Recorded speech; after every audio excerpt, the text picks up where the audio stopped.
অ' বা কিহে মহাৰাজ ইমান দিনৰ মূৰত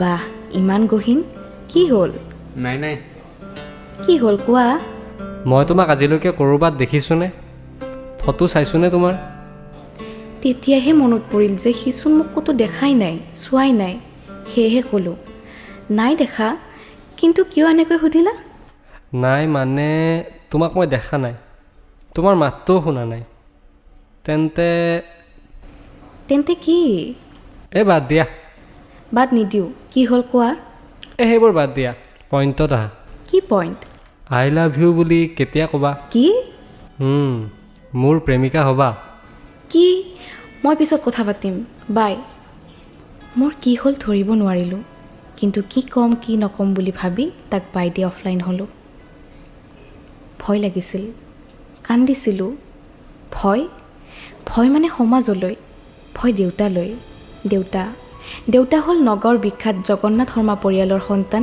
লক্ষীনাৰায়ণ শৰ্মা তেওঁৰে জীয়ৰী হ'লোঁ মই শব্দস্পৰ্শী শৰ্মা সকলো কৰিছিলোঁ কিন্তু কোনোদিন এই মানুহজন আৰু পৰিয়ালটোৰ সন্মান হানিওৱা কাম কৰা নাছিলোঁ সৰুৰে পৰা এটা শিক্ষাই পাইছিলোঁ যে মাজনী কাৰোবাক ভাল পোৱাটো ডাঙৰ কথা নহয় কিন্তু জানিবা তুমি এই লক্ষীনাৰায়ণ শৰ্মাৰ একমাত্ৰ কন্যা গতিকে দেউতাৰ মান সন্মানক আগস্থান দিবা যেতিয়াই ৰিহানৰ কথা ভাবোঁ তেতিয়াই কাণত বাজি উঠে সৰুকালতে অলংকাৰ হিচাপে পিন্ধাই দিয়া সেই বাণী কিন্তু ভাবি পোৱা নাছিলোঁ যে তাক কি ক'ম কিন্তু বহুত সাহস গোটাই 3 দিনৰ পিছত মই তাক মেছেজ দিলোঁ হাই কোৱা সেইদিনা যে সেইদিনা কোৱা কথাটো ন মই নাজানো যে প্ৰেম কি শক্তি আছে তাত কিন্তু তোমাক মানে তোমাৰ প্ৰতিটো ব্যৱহাৰ প্ৰতিটো কথা তোমাৰ সৰল মনটোৱে মোক তোমাৰ প্ৰতি আকৰ্ষিত কৰে তোমাকতো মই কোনোদিনেই দেখা নাই তথাপি নাজানো কেনেকৈ তোমাৰ প্ৰেমত পৰি গ'লোঁ সঁচাকৈ তোমাৰ নাম যেনে তুমি তেনে তোমাৰ ভাষা আৰু শব্দৰে মোৰ হৃদয়ৰ প্ৰতিটো কোণ স্পৰ্শ কৰিলাহি মই তোমাক বহুত ভাল পাওঁ কিন্তু এয়া জানো সম্ভৱ মই এজনী ব্ৰাহ্মীণ ছোৱালী তুমি এজন অন্য ধৰ্মৰ ল'ৰা আমাৰ মাজত এনে সম্পৰ্ক কেতিয়াও হ'ব নোৱাৰে কিয় ভাল পোৱাত এইবোৰ নাথাকে এয়া সম্ভৱ নহয় ৰিহান মোৰ বাবে মোৰ মা দেউতাই পৃথিৱী তেওঁলোকক কষ্ট দি মই কেনেকৈ পূৰ্ণতা পাম কোৱা দেউতাৰ সন্মান মোৰ বাবে সকলোতকৈ ওপৰত জানো কিন্তু তোমাৰ দেউতা মোৰ দেউতা তোমাৰ মা মোৰ মা মই সকলোকে বুজাই ল'ম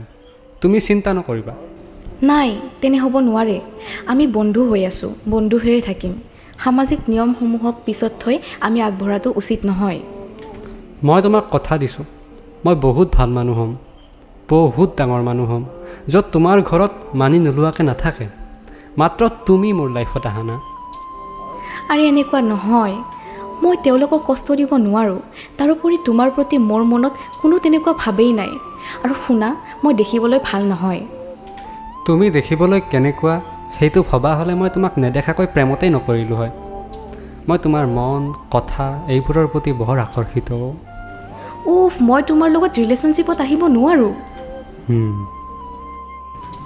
আৰু মেছেজ ময়ো নিদিলোঁ সিও নিদিলে ভাবিলোঁ মোৰ কথা বুজিছে চাগৈ কিন্তু মই অনুভৱ কৰিলোঁ মোৰ হৃদয়ৰ কোনো কোণত ৰিহান এপাহ ৰঙা গোলাপ হৈ ফুলিছে ভয় লাগি গ'ল ভয় লাগিল সমাজলৈ ভয় লাগিল মা দেউতাৰ কথা ভাবি ভয় লাগিল নিজক হেৰুৱাই পেলাওঁ বুলি ভয় মাথো ভয় পিছদিনা সি আকৌ মেছেজ দিলে ঐ মোক একচেপ্ট কৰিবানে নোৱাৰোঁ কৰিব মই কৈছোঁ ন যে মই সকলোকে বুজাই ল'ম মাথো তুমি মানি লোৱা নাই নেলাগে তুমি আৰু মই সদায় বন্ধু বান্ধৱী হৈয়ে থাকিম মই যে তোমাক মোৰ হৃদয়ত স্থান দি পেলালোঁ মোক তাৰ পৰা আঁতৰাই পেলোৱা নাই নোৱাৰিম প্লিজ মোৰ কথা ভাবি সময় নষ্ট নকৰিবা পঢ়া শুনাত মন দিয়া এইচএছৰ ৰিজাল্ট ভাল মানে বহুত ভাল হ'ব লাগিব এনেকৈয়ে সেইদিনা সামৰিলোঁ ময়ো তাক বহুত ভাল পাই পেলালোঁ কিন্তু বুকুত এটা গধুৰ শিল বান্ধি ৰাখি মই যে তাক সঁচাকৈয়ে ভাল পাওঁ সেই কথা নোকোৱাৰ সিদ্ধান্ত ল'লোঁ কাৰণ মোৰ এটা মাথো পদক্ষেপে সকলো শেষ কৰি দিব কিন্তু প্ৰতি মুহূৰ্তত তাৰ খবৰ ৰাখিবলৈ এৰি নিদিলোঁ তাৰ লগত বন্ধুৰ দৰেই কথা পাতিব ল'লোঁ। কিন্তু সি মোক সদায় তাৰ প্ৰেমিকাৰ দৃষ্টিৰেই চাইছিল। মই তাক মোৰ ফিলিংছখিনি কেতিয়াও নেদেখালোঁ। পিছে গুৱাহাটী যাবলৈ মাথো 2 দিনহে আছিল। ইটো সিটো বস্তুৰ যোগাৰ কৰি থাকোঁতে ৰিহানে হঠাৎ মেছেজ দিলে। ঐ তোমাৰ ফটো এখন দিয়া। কিয়?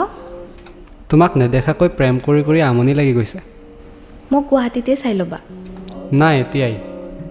চিনি কেনেকৈ পাম? উফ নহ'ব, মই তোমাৰ লগত ৰিলেশ্যনশ্বিপত অহা নাই, মনত ৰাখিবা। হ'ব সোণজনী, তাতে চাই ল'ম। মোৰ নাম শব্দস্পৰ্শীহে। জানো, পিছে মোৰ বাবে আজিৰ পৰা সোণজনী। সেই তোমাক যে একো কৈ লাভ নাই। ইয়েছ সোণজনী। 3 দিন পিছত গুৱাহাটী গৈ পালোঁ। সিও সেইদিনা গুৱাহাটী গৈ পাইছিল। কিন্তু সেইদিনা মেছেজত একো কথাই পতা নহ'ল। সি পঢ়িছে বিজ্ঞান শাখাত আৰু মই কলা শাখাত। গতিকে গুৱাহাটীলৈ অহাৰ 2 দিনলৈকে লগ পাবলৈ সুবিধাই পোৱা নাই।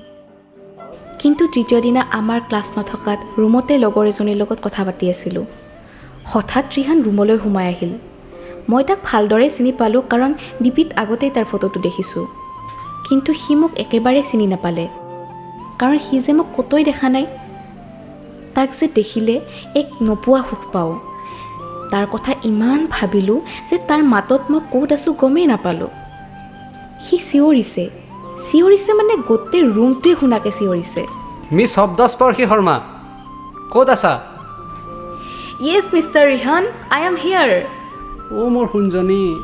সেই মনে মনে এইফালে আহা। কোৱা। মোৰ লাজ মান কাটিবা দেই আৰু। সকলোৰে আগত এনেকৈ কয় নেকি? এনেকৈ নকয় যদি কেনেকৈ কয়? উফ। পিছে মোৰ সোণজনী মই ভবাতকৈও ধুনীয়া। সি এই বুলি কৈ লগে লগে গ'লগৈ। কিন্তু মই তাৰ ফালে চাই ৰ'লোঁ। ক'ব নোৱাৰোঁ তাক কিমান ভাল পাওঁ, মুঠতে বহুত। কিন্তু তাক যে ক'ব নোৱাৰোঁ মই যে তাৰ প্ৰেমতেই পাগল। হ'ব দে, ভাৱনাবোৰ বুকুতেই ৰৈ যাওক। তেনেদৰে দিনবোৰ চলি গ'ল। এটাই আনটোক বহুত সময় দিলোঁ। কথা পাতোঁ, সুখ দুখ শ্বেয়াৰ কৰোঁ। একেলগে ফুৰিবলৈ যাওঁ, কিন্তু সম্পৰ্কটো বন্ধুত্বতেই সীমাবদ্ধ ৰাখিবলৈ অপ্ৰাণ চেষ্টা কৰিছিলোঁ। কিন্তু সকলোৰে মুখত আমি চৰ্চাৰ বিষয় হৈ পৰিছিলোঁ। তেনেকৈ আমাৰ HS পৰীক্ষা পালেহি। দিনবোৰ কেতিয়া পাৰ হৈ গ'ল গমেই নাপালোঁ। আমি দুয়ো পঢ়াত ব্যস্ত হৈ গ'লোঁ। সি যে অলপো পঢ়িব মন নকৰে, মই বুজাই ভাগৰি গৈছিলোঁ। আমি পৰীক্ষা দিলোঁ। মোৰ ভালেই হ'ল, কিন্তু সি কয় তাৰ ভাল হোৱা নাই। মোৰ বহুত ভয় লাগিছিল, চিন্তাও হৈছিল। যদি সি নিজৰ সপোনবোৰ পূৰণ কৰিব নোৱাৰে, তেন্তে তাৰ বাবে কোন দায়ী হ'ব? তাৰ মন আছিল সৰুৰে পৰা এজন সুচিকিৎসক হোৱা। যদি সেয়া হৈ নুঠে, তেন্তে কি হ'ব? মই ভগৱানক প্ৰাৰ্থনা কৰিছিলোঁ, সদায় যাতে তাৰ আশাবোৰ পূৰণ কৰে। চাওঁতে এণ্ট্ৰেন্স পৰীক্ষা ওচৰ চাপিল। সিও তাৰ প্ৰস্তুতিত লাগিল। এনেতে হঠাৎ এদিন ক'লে, অ' সোণজনী, ডাক্তৰৰ পত্নী হ'বানে? মানে? মোক সঁচাকৈ একচেপ্ট নকৰা? মই নোৱাৰিম ৰিহান। কিয়? মইতো তোমাৰ চকুত সকলো দেখা পাওঁ, কিন্তু তুমি কিয় মোক আঁতৰাই চলা? নাই, মই তোমাক ভাল পাব নোৱাৰোঁ। চৰি, তুমি বেলেগ ছোৱালী চাই লোৱা আৰু এইবোৰত লাগি নাথাকিবা প্লিজ। যোৱা এণ্ট্ৰেন্সৰ প্ৰস্তুতি চলোৱা। এনেকৈ দিন বাগৰিল। এদিন সি এণ্ট্ৰেন্স দিলে। আমাৰ HS পৰীক্ষাৰ ৰিজাল্ট ওলালে। মই 90% পাই উত্তীৰ্ণ হ'লোঁ। আৰু সি অসমৰ ভিতৰত 10ম স্থান লাভ কৰিলে। সেইদিনা তাক সাংবাদিকে তাৰ কৃতকাৰ্যতাৰ বিষয়ে সোধাত সি ক'লে, মই এই স্থানৰ যোগ্য নাছিলোঁ। মোক যোগ্য বনালে এজনী ছোৱালীয়ে। অনুপ্ৰেৰণাটো মই সকলোৰে পৰা পাইছিলোঁ, কিন্তু কৃতকাৰ্যতা আহিছে কেৱল তাইৰ বাবে। তাই মানে কোন? তাই হ'ল মোৰ অতিকৈ আপোন শব্দস্পৰ্শী শৰ্মা। কথাকেইটা শুনি মই হাঁহুৱে নে কান্দোৱে ধৰিবই পৰা নাছিলোঁ। মাত্ৰ মোৰ দুগালত অনুভৱ কৰিছিলোঁ আনন্দ মিশ্ৰিত লোতকৰ গৰম পৰশ, যি বৈ আহিছিল মোৰ দুচকুৰ কোনো কোণৰ পৰা অবিৰম গতিত। কিন্তু হঠাৎ দেউতাই সুধিলে,